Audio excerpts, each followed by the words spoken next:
ঠিক আগের মতোই রয়ে গেছি। বয়স তো কম হলো না, 37 শেষ করে এবার 38-এ পড়লাম। সবকিছু তো একটু মেনটেন করে চলতে হবে।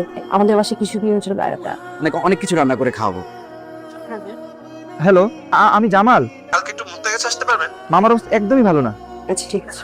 16 বছর হয়ে গেছে মুক্তা গাছে ছেড়ে এসেছি, কিন্তু আজ কোনো এক অজানা টান হাতছানি দিয়ে ডাকছে আমাকে।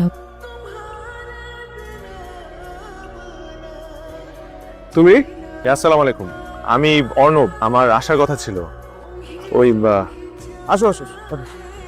এই কাজের লোকদের দিয়ে কাজ করে এই এক মুশকিল। আচ্ছা তুমি উপরে ওঠো, আমি আসতেছি, ছাদে ওঠো। ওই টাকলার মাছ বড় মার্কেট। কে যেন দিন মারলো? কে মারলো? হ্যাঁ, তুমি একটু ফ্রেশ ট্রেশ হয়ে নাও। হ্যাঁ, ভালো মতো।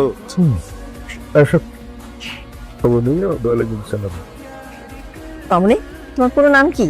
মোসাম্মদ রিমঝিম আক্তার। আমার আসলে ঘুমটা দেওয়ার অভ্যাস নেই তো।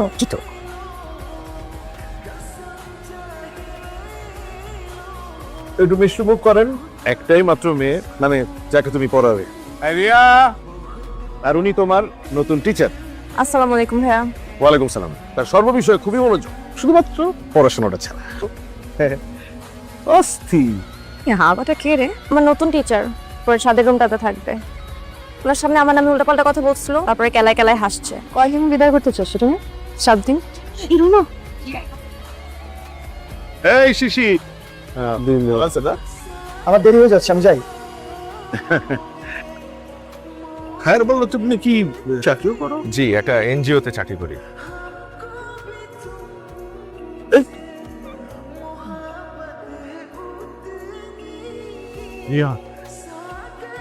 আজকে তোমাকে পড়াতে আসবো সন্ধ্যায়। কিন্তু আপুর তো কিছুদিন পর বিয়ে, এখন আর পরে মন বসবে না। আমরা অল্প অল্প বলবো। আপনি এসএসসি তে কোন ডিভিশন পেয়েছিলেন? First division. তাহলে তো আপনি অনেক ভালো স্টুডেন্ট। আপনার চেহারা দেখে তো বোঝা যায় না। কেন, আমার চেহারায় কি থার্ড ডিভিশন লেখা? হিসাব বিজ্ঞান দিয়ে শুরু করব, কিন্তু তো টিচারকে জিজ্ঞেস কর চা বানিয়ে দিব কিনা। না না থাক, আমার না চাতে খুব অ্যালার্জি। থাক তাহলে, আপনার চা খেতে হবে না। গান করে কে? আরে অর্ণব ভাইয়া, আমার গলায় না ব্যান্ডের গানগুলো খুব মানাবে। গলা তো মিষ্টি বেশ।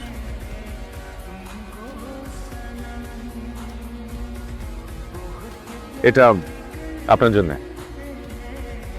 আপনি আমার অনুমতি ছাড়া আমার ছবি কেন আঁকলেন? আপনিও তো আমার অনুমতি ছাড়া আমাকে উকি মেরে দেখেন। আপনার গানের গলা অনেক সুন্দর, ব্যান্ডের গানগুলো আপনার গলায় খুব ভালো লাগে।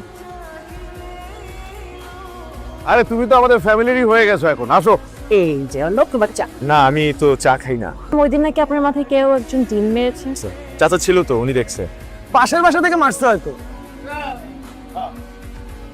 তোমার গলা তো খুবই মিষ্টি। ধন্যবাদ। রেডিও টেলিভিশনে চেষ্টা করো না কেন? চা খান?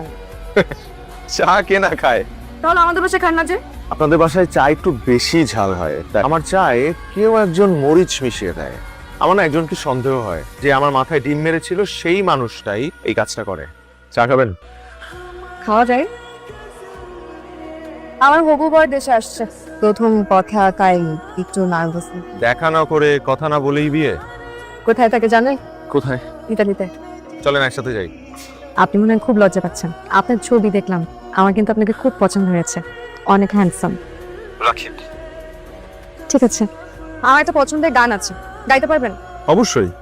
আপনার কথা শুনে আমি আমার মতন করে কাল কথা বলছি। এখন আমাকে সবাই বলে আমি নাকি সজলের সাথে ভালো ব্যবহার করি না। সারা জীবন যার সাথে কাটাবেন তার কাছে কেন নিজেকে লুকাবেন? আপনি যেমন সেভাবেই তার আপনাকে মেনে নিতে হবে, নাহলে কি বাকিটা জীবন অভিনয় করে যাবেন? আপনি কি সুন্দর করে বুঝছেন ব্যাপারটা। এই কারণে তো আপনার সাথে কথা বলে এত আরাম লাগে। ফ্রেন্ড। আজকে থেকে তাহলে আমরা ফ্রেন্ড।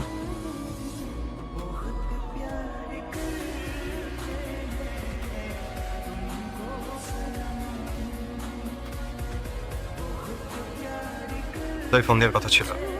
ও আজকে তো একটু ঘুরতে গেছিলাম। এখানে একটু ম্যাচুরিটি আসা উচিত। এখন আমাদের বিয়ে হচ্ছে, আগের মতো বাচ্চা মেয়ে করলে চলবে না। আমি আপনাকে অনেক জ্বালাই, তাই না? কই না। এই যে আমি আপনার সাথে এত দুষ্টামি করি, আপনি কখনো আমার উপর রাগ করেন না কেন? কারণ আপনার এই দুষ্টামিটা আমার ভালো লাগে।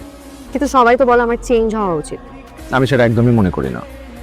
আর দেখবেন যেদিন আপনি বদলে যাবেন সেদিন নিজেকেই হারিয়ে ফেলবেন।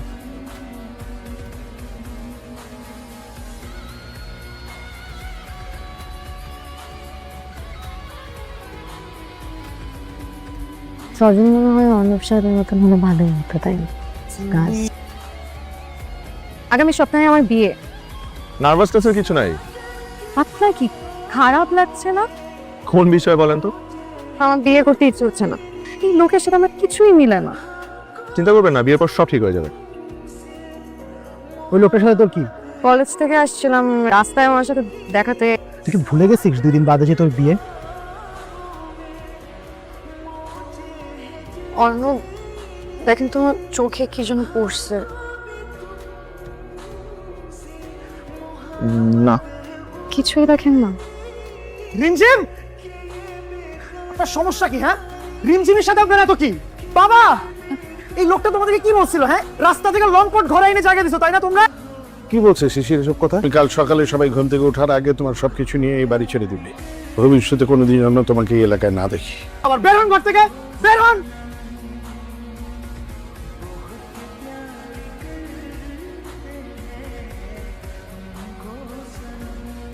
রাত 1টা বাজে, বাসায় যাও। ভাই, আপনার সাথে কিছু কথা আছে। আপনি চাকরির ব্যাপারে মিথ্যা বললেন কেন? আপনি কি আমাকে ভালোবাসেন? তোমাকে কখনো ওই চোখে দেখি নাই। কিন্তু আমি প্লিজ। স্টেশনে আমি তোমার জন্য অপেক্ষা করব।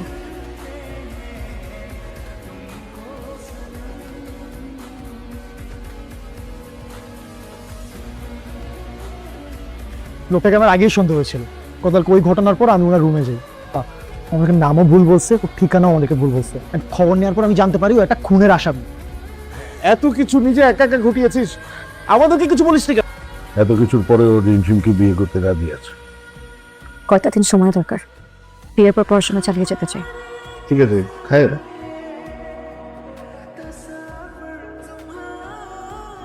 ওয়ালাইকুম আসসালাম। অর্ণব চিঠিটা দিয়েছে। জানি আমার উপর অনেক রাগ তোমার। একজন খুনিকে বন্ধু বানিয়েছো, ক্ষমা করতেও পারবে না কখনো আমাকে। কিন্তু আমি ইচ্ছে করে কিছুই করিনি। না খুনটা আমি করেছি, না তোমাকে কষ্ট দিতে চেয়েছি। আমার বন্ধু রাসেল আর সুমনের মধ্যেই প্রায় ঝগড়া হতো। এদিন হঠাৎ রাসেল একটা ছুরি নিয়ে সুমনকে মারতে আসে। আমি ওরে বুঝাই কইতেছি। সবাই এসে আমাকে দেখে আর আমার নামে খুনের মামলা হয়। কিন্তু আমি তোমাকে শুধু বন্ধু হিসেবে দেখেছি। যেখানে থাকো ভালো থেকো।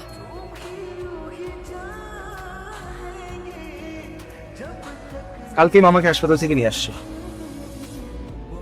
আজকের মধ্যে এটাই হলো তখন শেষ চিঠি।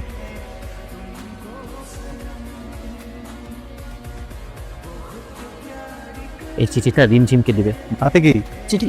জিম্মাপুর আমাকে দেন।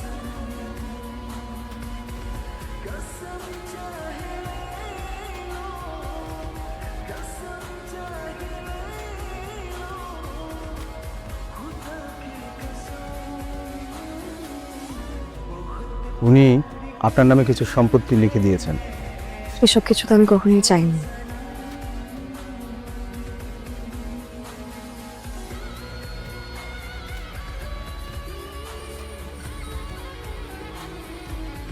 আমি আমার কথা রেখেছি, মন দিয়ে সংসারটা করা হয়। এবার আমি না করতে পারিনি, সে সত্যি ছিল না। আমি এইভাবে আর বসে থাকতে চাই না, ভার্সিটিতে যেতে চাই। 2 দিন পর পর তোমার এই একই কথা শুনতে আমার ভালো লাগে না রিমজি। কালকে আমার বন্যা আসবে, কি বাজার লাগবে আমাকে জানিও। সিদ্ধান্ত নিলাম হার মানব না। ঢাকায় যেতে হলে কিন্তু আমার সাথে সব সম্পর্ক শেষ করে যেতে হবে তোমার। তুমি যদি সেটা চাও তাহলে সেটাই হবে। এমনি তো ওই বাড়িতে আমার দম বন্ধ হয়ে আসছে, করা যায় না। পরদিন ঢাকায় আমার বান্ধবীর কাছে চলে আসে। অনেক রাগ অভিমান ছিল তার প্রতি। আমিও বক্সটা খোলার কথা ভুলে যাই। হঠাৎ একদিন তো দেখে বক্সটার কথা মনে পড়ে।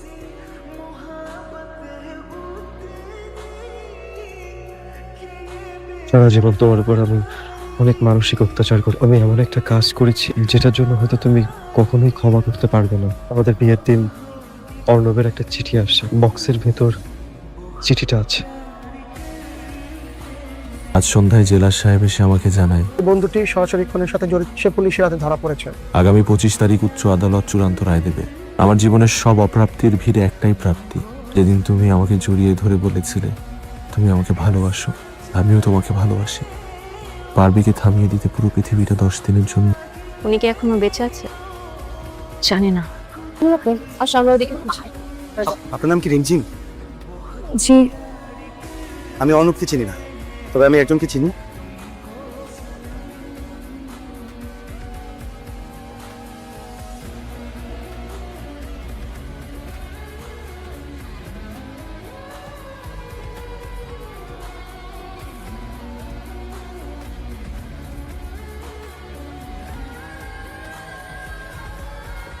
তোমার চিঠিটা 2 দিন আগে পেয়েছি। একটা চিঠি যেতে 18টা বছর লেগে গেল। জেল থেকে বের হওয়ার পর শুনি তোমার বিয়ে হয়ে গেছে। চাই আর তোমাকে বিরক্ত করতে চাইনি।